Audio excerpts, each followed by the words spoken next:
how do you function in a society that is in that kind of a situation? Well, it becomes very difficult. I think that's one of the reasons we're having so much difficulty right now. And but that doesn't mean we have to give up. We have to recognize what the source of the problem is. And, we need to discuss it. We need to understand that we, the American people, are not each other's enemies. And the real enemies are those who are trying to make us think that we hate each other.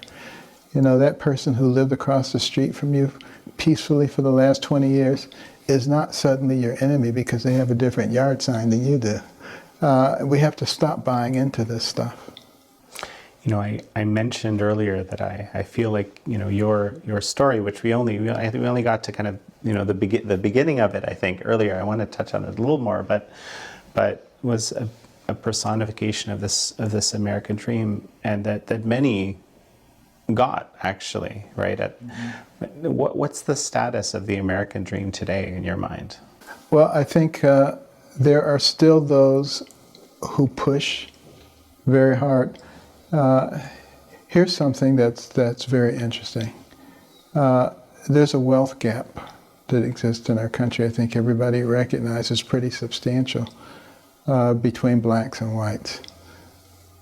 Except if you look at Ghanaians and Nigerians that come to this country, there's no wealth gap.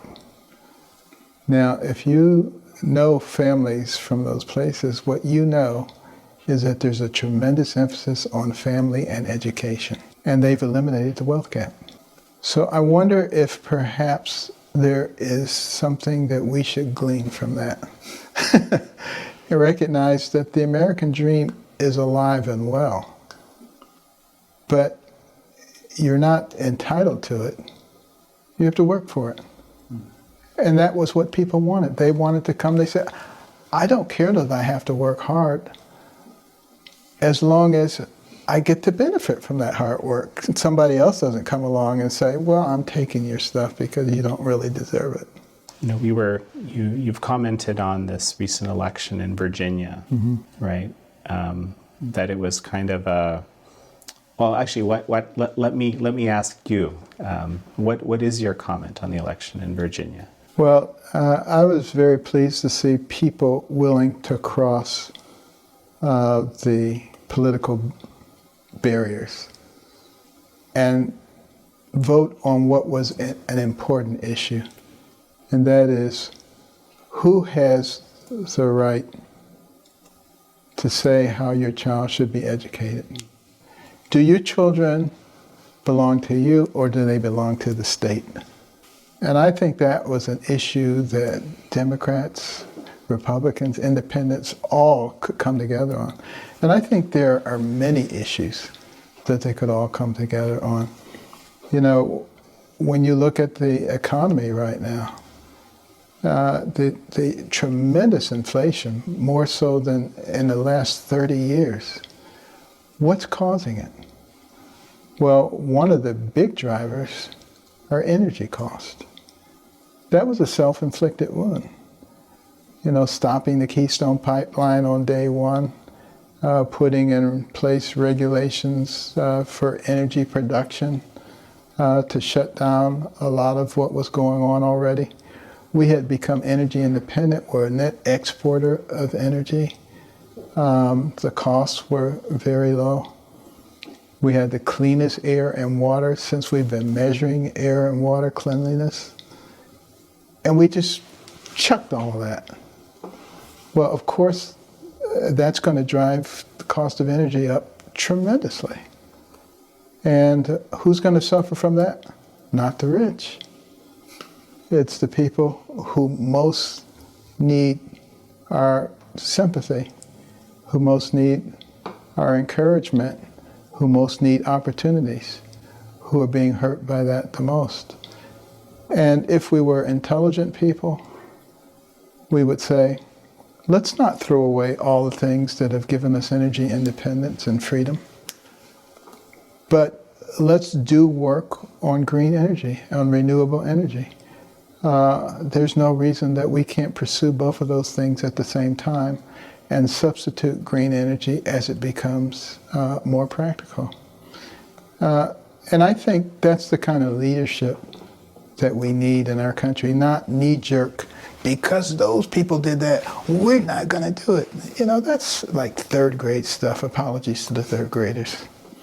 I want to go a little back to kind of your story here, because I want to talk about some things related to the, of course, we're still in the middle of a pandemic, or perhaps a pandemic shifting into an endemic phase of a virus. I mean, that's what many people much smarter than I have been telling me.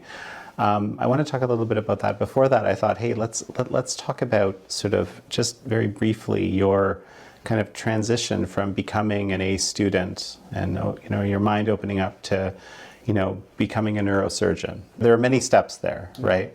But at what point did you really know that that's where you needed to be? Well, I always wanted to be a doctor. That's the only thing I ever wanted to be from the time I was 8 years old. And I wasn't really putting two and two together that you had to be a good student to get into medical school until much later. But after the Obsidian episode, I really began to have hope. And one of the things that I really hated as a youngster was poverty. Some people hate rats and roaches and snakes, and I hated poverty. That is, until I began to read about all of these successful people. And then I didn't mind poverty anymore, because I knew that it was only temporary. I knew that I could change it. I knew that my destiny was in my hands. It wasn't in the hands of society or somebody who was a racist who tried to get in the way. If I wanted to choose to let that be an obstacle, I could do so, but I didn't have to. And that changed my whole perspective on life. Were there difficulties along the way? Absolutely. But I didn't stop and blame other people for those difficulties. I always looked inside and I said, is there something that you could be doing better? Is there something that would help this difficulty go away? And generally speaking, the answer was yes, there was. And when you rectified that, the problem went away. I could have not rectified it and just pointed to somebody else and saying they're in my way, they're the blame. But I wouldn't be talking to you today if that had been the case. Let's talk about COVID-19. You're not a fan of big government. You're not a fan of government structures telling the populace what to do, how to behave, and so forth, or perhaps even manipulating them into behaving in certain ways. I don't think you're a fan of any of these things. No, I'm definitely not, and therefore, I have some difficulty with the way that COVID is being utilized to manipulate and to frighten people. We should be using every tool available to us to fight the pandemic. There's no question about that. But that means, therapeutics, which have been poo-pooed. And I understand why, because in order to get an EUA, an emergency use authorization to pursue the vaccines, you can't have anything that's effective as an alternative. So that's a defect in our system. We need to get rid of that.